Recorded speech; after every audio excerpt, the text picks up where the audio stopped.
कश्मीर के हालात के ऊपर हम काफ़ी बार बातचीत भी करते रहते हैं और काफ़ी बार सियासी लोगों से भी बात करते हैं।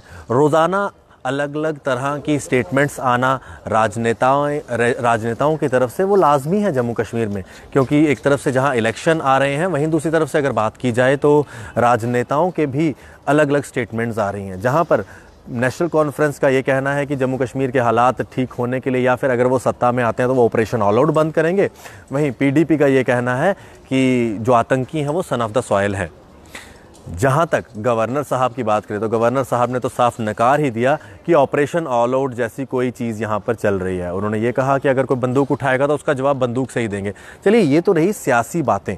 अब गवर्नर साहब ने हुर्रियत को भी कहीं ना कहीं न्योता दिया है बात करने का। एक अच्छी पहल भी है कि अगर अलगाववादियों के साथ बात की जाए तो शायद गवर्नर साहब को भी लगता है कि अब जो कश्मीर का हल है वो बातचीत से ही हल होना है, लेकिन बातचीत के लिए शुरुआत तो करनी पड़ेगी। लेकिन बात ये भी है कि अलगाववादियों से बात करने के लिए काफ़ी बार इंटरलोक्यूटर्स भी आए और काफ़ी बार सेंटर ने भी कोशिश की, लेकिन कई बार वो बात जो है फेल होती रही है। इसी सब पे बात करने के लिए मौजूद है हमारे साथ पॉलिटिकल एनालिस्ट हैं कश्मीर से। काफ़ी बार आप उनको टेलीविज़न पे डिबेट्स में देखते रहते हैं, इनामुन नबी साहब। उनसे हम बातचीत करेंगे, कश्मीर के बारे में कुछ बातचीत करेंगे, क्या उनका पक्ष है वो भी अपना पक्ष रखेंगे। सर, आपका बहुत बहुत स्वागत है। सर, कश्मीर के अंदर इलेक्शन के करीब आते ही स्टेटमेंट्स आपने देखी, आतंकियों के घर में जाना, उनकी फैमिली से बात करना, या फिर ये कहना कि आतंकी बच्चे हैं यहाँ के। कभी मैडम का ये भी स्टेटमेंट आया था कि बच्चे वहाँ पे टॉफ़ी लेने गए, दूध लेने गए, उसके बाद माफ़ी भी मांगी गई। बड़ी सारी चीज़ें आपको सुनने को मिल रही होगी। कश्मीर में आज ये एक लीडरशिप वैक्यूम क्यों है कि लीडर्स अपने लोगों में नहीं जा पा रहे, सोशली उन लोगों को एड्रेस नहीं कर पा रहे? कहाँ पर कमी रह गई? देखिए आशीष जी, अगर आप देखेंगे कि जो आपका सही सवाल है कि जगह कहाँ रही, वैक्यूम कहाँ रहा, हमेशा यहाँ की पार्टीज़ ने सेंटिमेंट को एक्सप्लॉइट किया है। जब वो इलेक्शन का टाइम आते हैं वो सेल्फ रूल का नारा देते हैं, वो ऑटोनॉमी का नारा देते हैं, वो जॉइंट करेंसी का, जॉइंट असेंबली का नारा देते हैं, वो ड्यूअल करेंसी का नारा देते हैं। तो फिर जब उनको सत्ता मिलती है इस नाम पर तो वो कहीं नज़र भी नहीं आते। आपको मैं बताऊं, असेंबली डिसॉल्व होने से पहले 20 महीने तक पीडीपी में से कोई भी बंदा अपनी कॉन्स्टिट्यूंसी में नहीं जा सका, क्योंकि ब्रीच ऑफ ट्रस्ट था।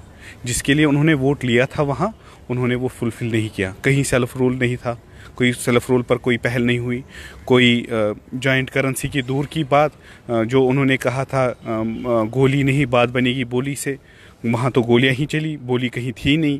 तो इसी तरह से ब्रीच ऑफ ट्रस्ट रहा। वही आप स्टेटमेंट देख लीजिए फिर नेशनल कॉन्फ्रेंस का। आज वो कहते हैं कि अगर हम सत्ता में आते हैं तो ऑपरेशन ऑल आउट ख़त्म करेंगे, लेकिन ऑपरेशन कैच एंड किल उन्होंने स्टार्ट किया 96 में जब वो सत्ता में थे। तो पहले जो मारदाड़ की शुरुआत की वो उन्होंने की थी। तो हर जगह हर सियासी पार्टी कश्मीर में जो है वो सेंटिमेंट को एक्सप्लॉइट कर रही है, लेकिन हमें पूरी उम्मीद है कि अब की बार ऐसा नहीं होगा। जो रिवायती दो ख़ानदानों ने वहाँ तबाही मचा के रखी है पूरी रियासत में। आप जम्मू के हालात देख लीजिए, जम्मू में आप ट्रेडर्स देख लीजिए किस तरह सफ़र कर रहे हैं। जम्मू में आप देखिए ट्रेडर्स को किस तरह मुख्तलिफ महकमों की हैरेसमेंट्स है, उनको किस तरह मिस गवर्नेंस का फेस करना पड़ता है, मिस गवर्नेंस को फेस करना पड़ता है। आज आप जम्मू की इकॉनमी देख लीजिए, कहाँ वो पहला जो उनकी इकोनॉमिकल ग्रोथ हुआ करती थी आज वो है नहीं कहीं।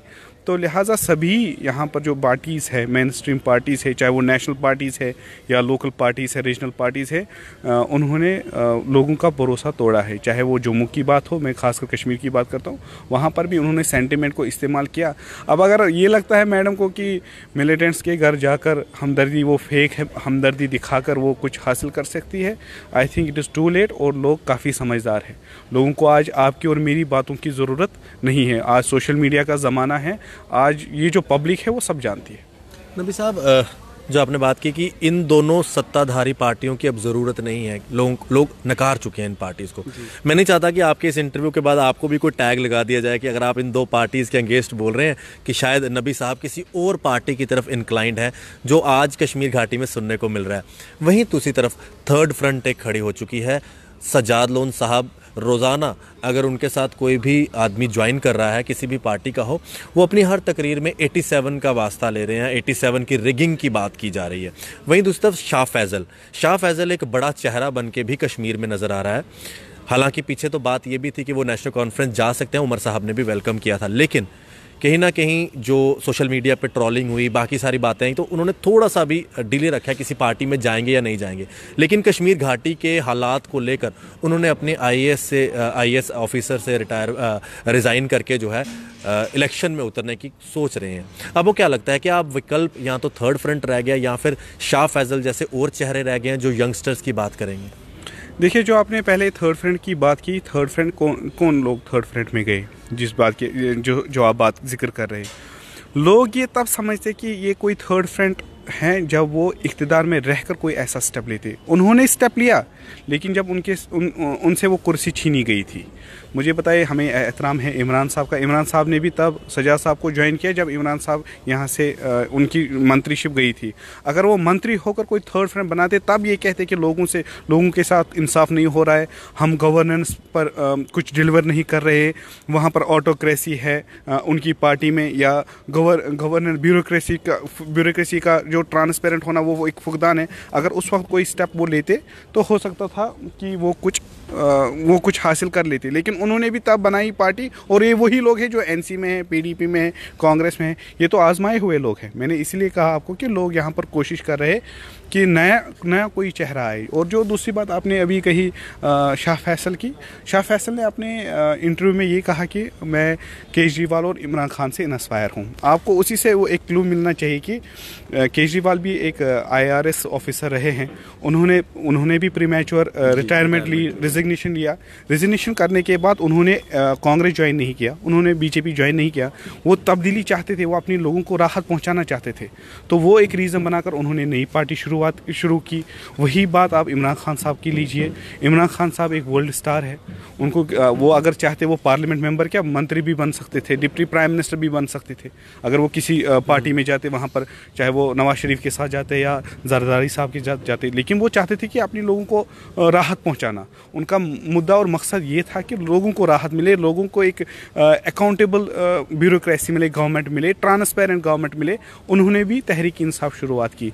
तो शाह फैसल साहब के ये दो जिक्र करने से कि वो इंस्पायर है केजरीवाल से और क्या बोलते हैं इमरान खान साहब से, उससे ये बात जाहिर होता है कि शाह फैसल भी ना एनसी ज्वाइन करने वाला है, ना कांग्रेस, ना पीडीपी ज्वाइन करने वाला। और हमें उम्मीद है कि वो इमरान खान या केजरीवाल बनकर उभर सकता है। अगर उन्होंने एनसी कांग्रेस ज्वाइन किया या पीडीपी ज्वाइन की, जो अफवाहें चल रही है एनसी ज्वाइन करने की, फिर वो अपने कॉन्शियंस का मर्डर कर रहा है। वो फिर से ब्रीच ऑफ ट्रस्ट होगा कश्मीर के लिए। आपने देखा होगा कि किस तरह उनको लोग वहाँ पर सपोर्ट कर रहे हैं। पूरे Jammu Kashmir irrespective of regions पूरे लोग सपोर्ट कर रहे हैं कि नया फेस आ रहा है, एक टॉप IAS ऑफिसर, अपनी यंग लड़का अपनी कुर्सी छोड़कर आ रहा है। शायद हमें इससे राहत मिलेगी। अगर इन्होंने भी वही किया तो फिर वो मर्डर ऑफ कॉन्शियंस होगा। आज ये बात कहना बड़ी ही जल्दबाजी होगी, लेकिन फिर भी मैं आपसे, क्योंकि आप पॉलिटिकली काफ़ी चीज़ों को एनालाइज करते हैं, जब पीडीपी ने भारतीय जनता पार्टी को रोकने के लिए वोट मांगे तो पीडीपी को 28 सीटें मिली कश्मीर में भारतीय जनता पार्टी को रोकने के लिए। आज नेशनल कॉन्फ्रेंस भी उन्हीं लाइंस पे चल रही है, बीजेपी को रोकने के लिए या फिर बाकी पार्टीज़ को रोकने के लिए घाटी में वोट मांग रही है। कल को अगर किसी पार्टी के साथ अलायंस में जाती है तो क्या आपको नहीं लगता कि जो हाल आज पीडीपी का हुआ, कल उनको भी ये हाल भुगतना पड़ सकता है? या फिर अगर जम्मू में फिर से बीजेपी को यहाँ पर समर्थन मिलता है, हालांकि ऐसे कुछ दिखाई तो नहीं दे रहा, लेकिन अगर ऐसा हो जाता है, मोदी की वेव फिर से चल पड़ती है, तो कहीं नेशनल कॉन्फ्रेंस को भी ये नुकसान तो नहीं उठाना पड़ेगा? आशीष जी, मैं आपको बताऊं कि जब ये सरकार बनी, मैंने उस वक्त भी नेशनल टेलीविज़न चैनल पर आकर ये कहा कि इस सरकार की जो बेस है वो झूठ पर मबनी है। आप पूछेंगे क्यों? जम्मू में बीजेपी ने वोट मांगा एक चेंज के लिए, ठीक है। उन्होंने कहा कि हम आपको याद होगा जब मोदी जी यहाँ पर आए, उन्होंने कहा हम बाप बेटे से आपको दूर रखेंगे, बाप बेटी से दूर रखेंगे, बाप बेटी से अलग होकर सरकार बनाएंगे, बाप बेटे से अलग होकर सरकार बनाएंगे। उनका इशारा जो था वो साफ और साफ पीडीपी और एनसी की तरफ था, और जम्मू वालों ने बिला झिझक उस चीज़ को वोट दे दिया, और पहली बार इतनी सख्ता में इतनी बहुमत लेकर बीजेपी सामने आई। वही हालत पीडीपी की थी वहाँ। पीडीपी ने ये कहकर वोट लिया कि हम बीजेपी के दूर रखने के लिए आपको हमें वोट देना है। यहाँ पर उन्होंने रीजनल पार्टीज़ को दूर रखने के लिए वोट मांगा, वहाँ पर उन्होंने बीजेपी को दूर रखने के लिए वोट मांगा। दोनों को वोट मिला, एक पार्टी को यहाँ मिला, दूसरी पार्टी को यहाँ मिला। यहाँ पर भी पार्टी ने अपने लोगों के साथ विश्वासघात किया, मेरा ये समझना है, और वहाँ पर भी लोगों का विश्वासघात हुआ। तो दोनों फिर सरकार किस तरह क्या चली वो आपको भी पता है और हमें भी पता है।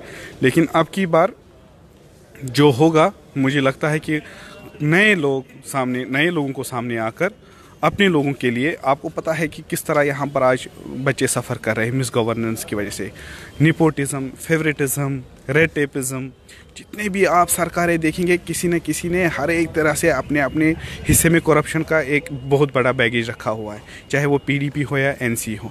हमारे यहाँ पर भी बहुत सारे ऐसे, आपके पास भी, आपने भी कई स्टोरियाँ की हैं कि एक फाइनेंशियल इंस्टीट्यूशन में किस तरह बैकडोर अपॉइंटमेंट्स किए गए।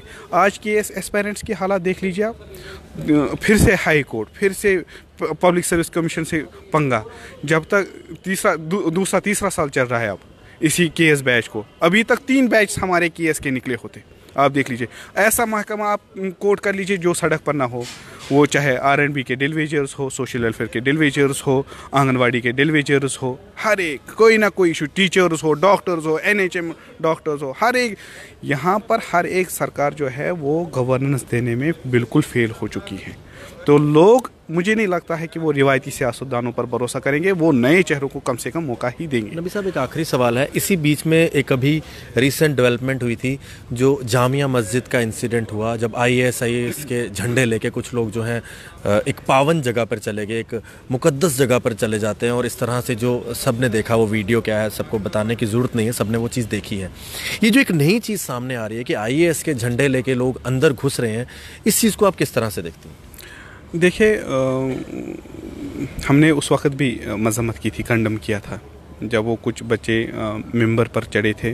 मिंबर सबसे मुकद्दस जगह मानी जाती है मस्जिद में, पूरी मस्जिद मुकद्दस है, और फिर मस्जिद में मिंबर पर जूते लेकर चढ़ना, हमारे दिल आज़ुर्दा हुए जब ऐसा इंसिडेंट हुआ। लेकिन आपको ये भी पता होगा कि होम मिनिस्ट्री ऑफ इंडिया ने कई बार ये क्लियर किया है, there are no footprints of ISIS in Kashmir. न सिर्फ मिनिस्ट्री ऑफ होम अफेयर्स की तरफ से ऐसे स्टेटमेंट्स मौसूल हुए, बल्कि कई आर्मी के सीनियर ऑफिसरों ने भी ये क्लियर किया है कि ISIS दाइश जो है, दाइश कश्मीर में नहीं है। इवन हुर्रियत कॉन्फ्रेंस ने भी ये क्लियर किया है कि there is no ISIS in Kashmir. सो पता नहीं क्या है क्या नहीं है, लेकिन ऐसी चीज़ें मस्जिदों में, उससे कश्मीरियों के दिल, उससे हर एक के, ये मुसलमान हिंदू की बात नहीं है, हर एक के दिल आज़ुर्दा हुए उस चीज़ से। लेकिन फिर भी उसके बाद हुर्रियत कॉन्फ्रेंस की वहाँ पर, उसके बाद ये मस्जिद में नमाज हुई, तो उन्होंने सबों को बुलाया। उन्होंने कहा कि जिन लोगों को हमसे लगता है कि वो उनसे नाराज़ है, वो आगे आए, उनको सजेशंस पेश किए करे वो। और आज जो डेवलपमेंट हुई है गवर्नर साहब की तरफ से, उन्होंने हुर्रियत कॉन्फ्रेंस को बुलाया है। उन्होंने कहा कि अगर आपकी ग्रीवेंसेस होंगे, विल एड्रेस योर ग्रीवेंस। मुझे लगता है ये बहुत बड़ा स्टेप है, हम इसके लिए गवर्नर साहब को कॉन्ग्रेचुलेट करेंगे। मैंने एक बड़े न्यूज़पेपर में आज आर्टिकल भी लिखा है। मैंने गवर्नर साहब से कहा कि आपकी ये बड़ी कोशिश है, हमें इसको मटीरियलाइज़ करना पड़ेगा, हमें इस प्रोसेस को अब इवॉल्व करना पड़ेगा। ये जिस तरह लास्ट टाइम सीज़ फायर हुआ था, वो एक बहुत बड़ा एक कदम था, लेकिन उस सीज़ फायर को हम इवॉल्व नहीं कर सके, वो गिमिक की तरह पेश किया गया। चूँकि हर एक पॉलिटिकल पार्टी के अपने अपने इंटरेस्ट थे, हर एक चाहता था कि मैं कैश कर लूँ, उसमें कैजुअलिटी जो बन गई वो पीस बन गया। और पीस तब तक नहीं आएगा जब तक इंसाफ नहीं होगा। इंसाफ हमें करना है, हमें माहौल साजगार करना है, तभी माहौल साजगार कंडीसिव एटमॉस्फेयर में ही इलेक्शन हो सकता है, कंडीसिव एटमॉस्फेयर में ही बातचीत भी हो सकती है, कंडीसिव एटमॉस्फेयर में ही हर एक मुद्दे का हल हो सकता है। और डायलॉग के बगैर कोई हल नहीं निकल सकता है। चाहे आप जंगे भी कर लो, कुछ भी, operation all out, operation catch kill, फिर भी आपको बातचीत करनी है। बातचीत के बगैर और कोई वे मसले का हल नहीं है। तो जो आप जंग के बाद करेंगे, ऑपरेशंस के बाद करेंगे, उससे एलिनेशन बढ़ती है। जितने किलिंग्स होगी उतनी एलिनेशन बढ़ेगी, जितने की जंगे होंगी उतनी एलिनेशन बढ़ेंगे दोनों साइडों से। उससे अच्छा है कि जो आप जंगों के बाद, एलिनेशन के बाद डायलॉग करें, क्यों ना हम एलिनेशन को बचा कर ही पहले ही बात करें, ताकि सारे मुद्दे जो है आपस में हल हो सके। बहुत बहुत शुक्रिया नबी साहब हमारे साथ बात करने के लिए। हमारे साथ पॉलिटिकल एनालिस्ट नबी साहब बात कर रहे थे, और बड़ी अच्छी बातें की हैं, बड़ी गहराई से बातें की हैं।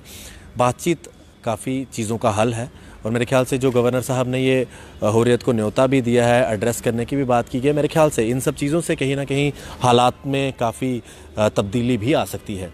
आप लोग देखते रहें जेके मीडिया। आशीष कोहली, क्या नाम है, अशोक चलोत्रा जी के साथ जेके मीडिया के लिए।